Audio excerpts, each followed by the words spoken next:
এটি আওয়ামী লীগের কেন্দ্রীয় কার্যালয়। একসময় প্রভাবশালী এমপি মন্ত্রীদের আনাগোনা ছিল এই জায়গাটিতে। এখন শুধুমাত্র এটি অপরাধের স্বর্গরাজ্য।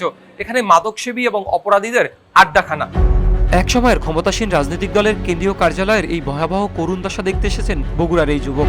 এক সময়কার দাপটশালী অহংকারী এই আওয়ামী লীগের যে পতন হয়েছে, আমি শুধু এর আগে ভিডিও দিয়ে দেখেছি যে লোকজন এখানে ভুতুরে একটা বাড়ি হয়েছে, এখানে পাবলিক টয়লেট বানাইছে। সেটা আজকে আমি চাক্ষুষ দেখার জন্য, কারণ আমি ভেতরে প্রবেশ করতে পারিনি। বিশ্রী গন্ধ, তাদের এই পার্টি অফিস মানুষের ঘৃণা ভরে প্রত্যাখ্যান করেছে। মানুষ এখন পাবলিক টয়লেট বানাইছে। তাই আগামীতে যারা ক্ষমতায় আসবেন তাদের উদ্দেশ্যে আমার একটাই কথা, জনগণের সঙ্গে এমন কিছু করবেন না যে আপনাদের পার্টি অফিস, আপনাদের জাদুঘর, আপনাদের বাড়িঘর এইভাবে পাবলিক টয়লেটে পরিণত না করে।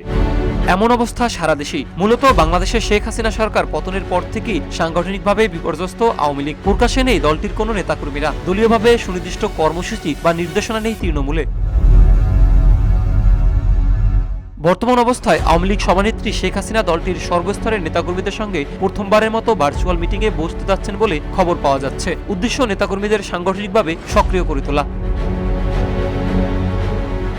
তবে আওয়ামী লীগের রাজনীতিতে ফেরা কতটুকু সম্ভব হবে? সাধারণ জনগণই কি আবার তাদের গ্রহণ করবে? আওয়ামী লীগের রাজনীতি নিয়ে কি ভাবছে সাধারণ জনগণ?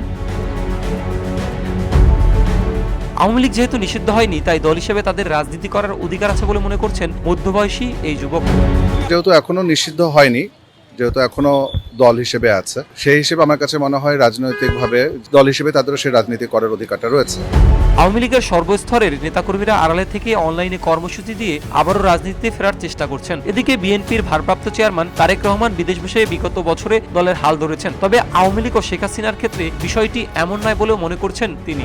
আমরা যদি বিএনপির রাজনীতিটা দেখি, যেভাবে তারা রাজনীতি করেছেন 15 বছরে, তো তারা মাঠে নামতে পারেননি। তারপরেও অনলাইনের মাধ্যমে হোক, যেভাবে হোক, তারেক রহমান লন্ডন থেকে তার দলটাকে সংগঠিত করার চেষ্টা করেছে। বাট আওয়ামী লীগের ক্ষেত্রে বা শেখ হাসিনার ক্ষেত্রে কিন্তু বিষয়টা সেরকম নয়, কেননা গণ অভ্যুত্থানের মধ্যে দিয়ে তার বিদায়টা হয়েছে। সেক্ষেত্রে আসলে কতটা তিনি অনলাইনের মাধ্যমে যুক্ত থেকে সংগঠিত করবেন, এটা নিয়ে আমার সংশয় রয়েছে। একটি দেশের সরকার কত বড় স্বৈরাচার হলে সে দেশের 300 এমপি মন্ত্রী পালায়, এমন প্রশ্ন তোলেন বিএনপির এই সমর্থক। একটি দেশে কত বড় স্বৈরাচার হলে, কত বড় সরকার কত বড় পাপাচারে লিপ্ত হলে একটি দেশে 300 জন এমপি পালিয়ে যায়। বিএনপির এই নেত্রী মনে করছেন দেশকে ধ্বংসের মুখে ঠেলে দিতেই আওয়ামী লীগ চক্রান্ত করছে, এগুলো করেই যাবে। স্বৈরাচার সরকার সে নিজে পালিয়ে গেছে, বাট তার দোসররা তো রয়ে গেছে।